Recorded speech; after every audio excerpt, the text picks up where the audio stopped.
Wilson Morales from Black Women TV. Here we are, cinematic version of a play I saw. Coming into this fold, what did you want to bring to the film that's different from the script? Wow. Ooh, that's different from the script. Well, how did you want to add it to make it your own? It's like, the script calls for it, and then obviously you want to interpret what the script is calling for. I don't know if I looked at it that way, because, August Wilson words to me are perfect. You better do what they say. You know what I'm saying? Kind of follow the yellow brick road. Follow the yellow brick road.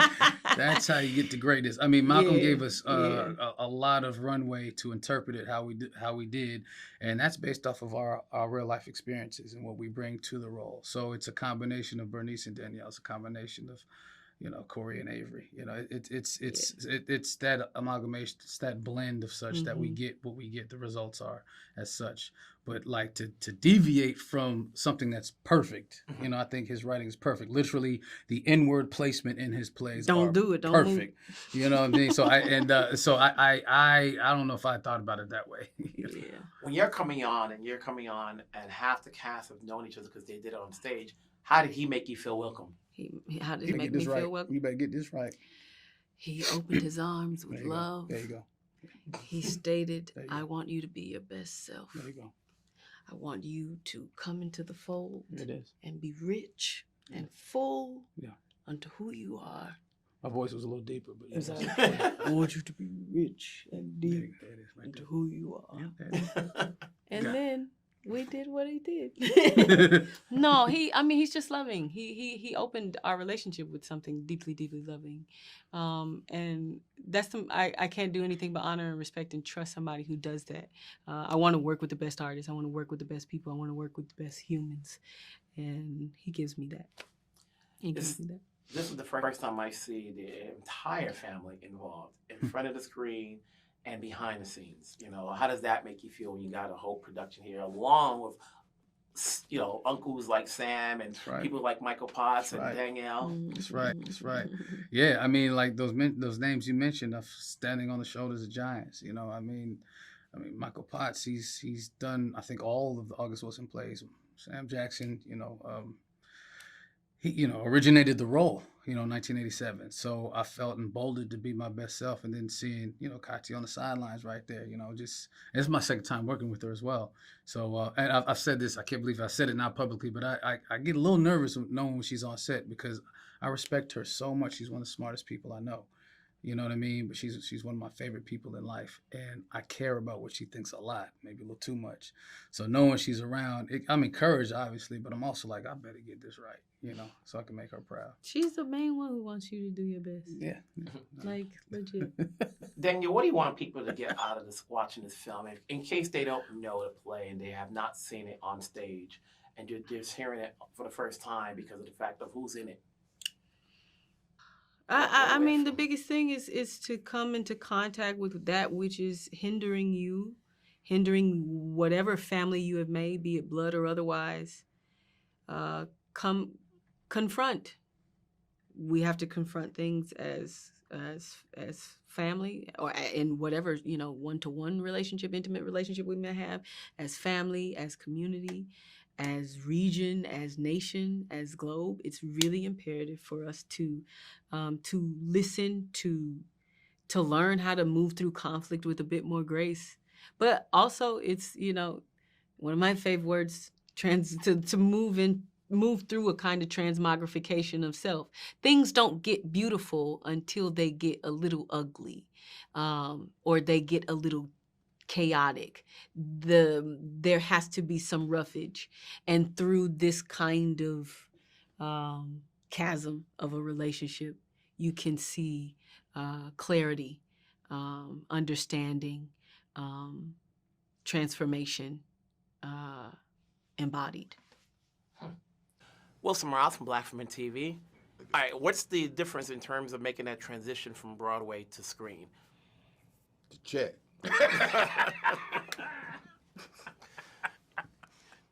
When you work with Alchemy, he's trying to create a cinematic value to this outside of that part. Sure. That part. Oh, that's what you mean. Yes.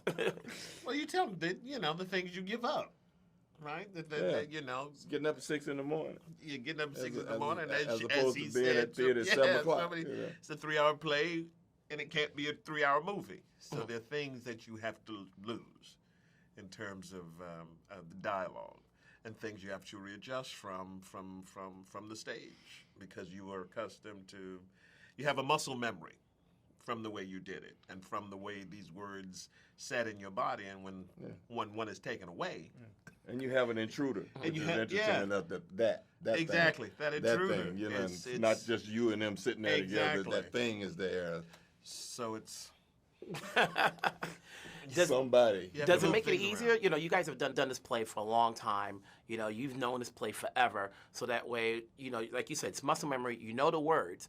So, like, when you're on stage, you have to be on point. There's no mistakes. So you're doing it live. Oh, there can be mistakes, but you're doing it live. There are mistakes. Always mistakes. Yeah. You know, you can do it live. But when you're doing it, obviously, for screen, and, you know, you got to pause. You got to take a break. You got to, you know, how many, does it, because you guys have known this play, does it take a lot of takes to get it right for this particular film?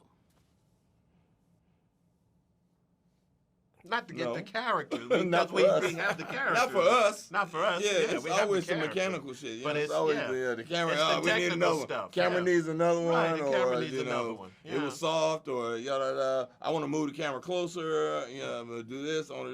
This angle over here would be better. So, so that's stuff.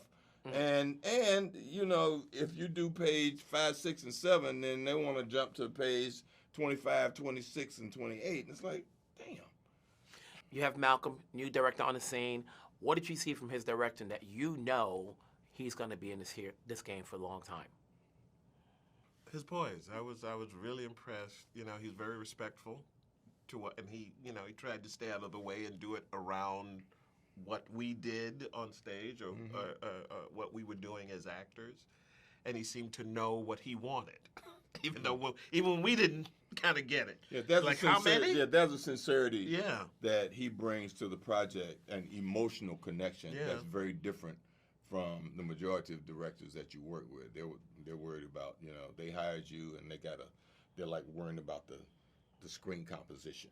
Right. They're not worried about what you, you're doing. or the human being. You know? Yeah. And, you know, there were times where, you know, it's a good sign when a director is not looking in the monitor and he's watching you. Because he cares about what you're doing and not what the monitor. You go and look at the monitor later and go, okay, you got it.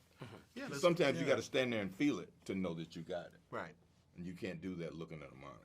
And collaboration. It's collaborative.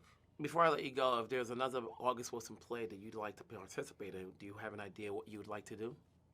What play is that? I'm asking, like, is there another August Wilson play that you'd like to see on screen that you'd like to participate in?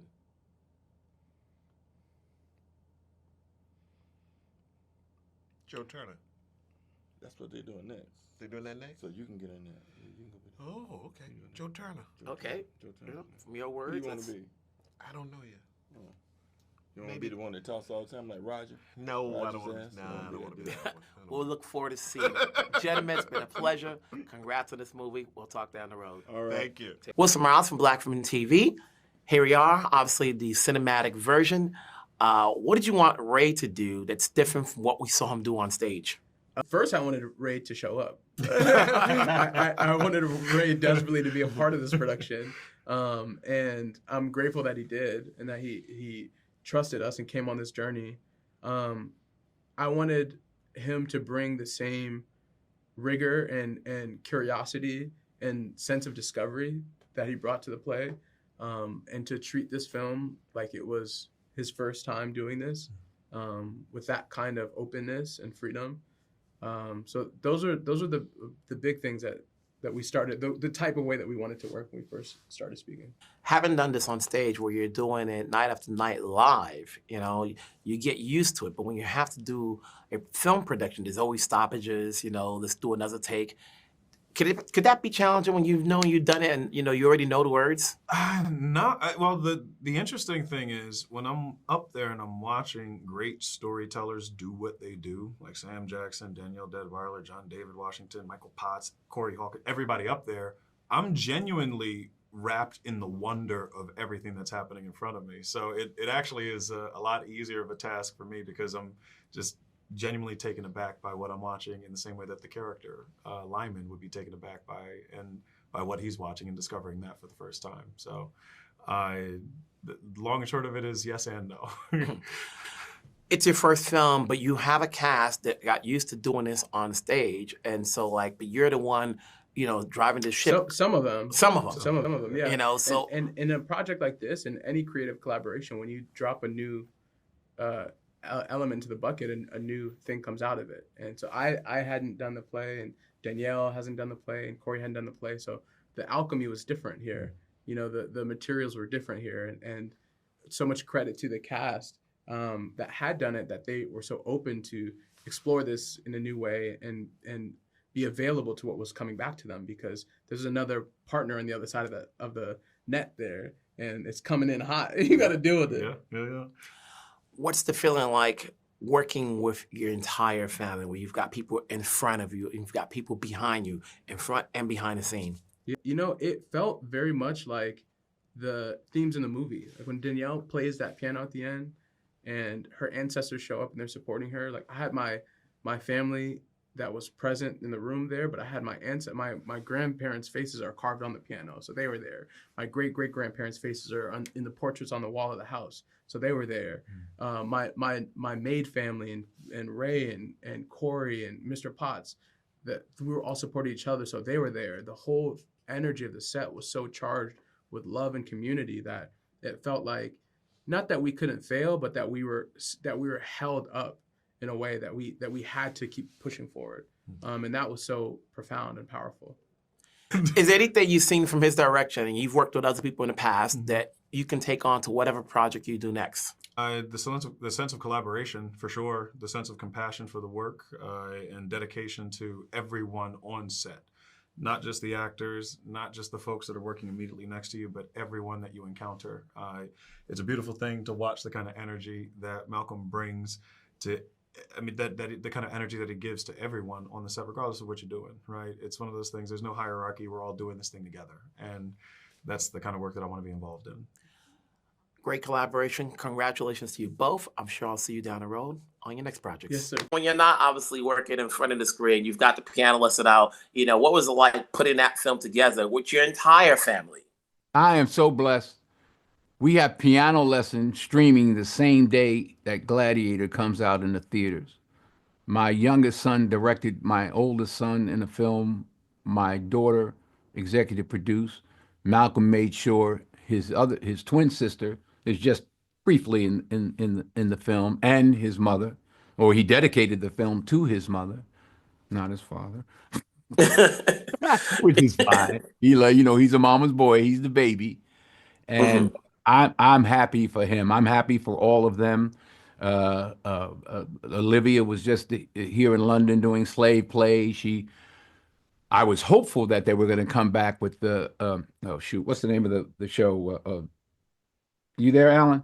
Yeah. What's the name of the show? Olivia was the TV show she did with Boots Riley. Yeah, she starred.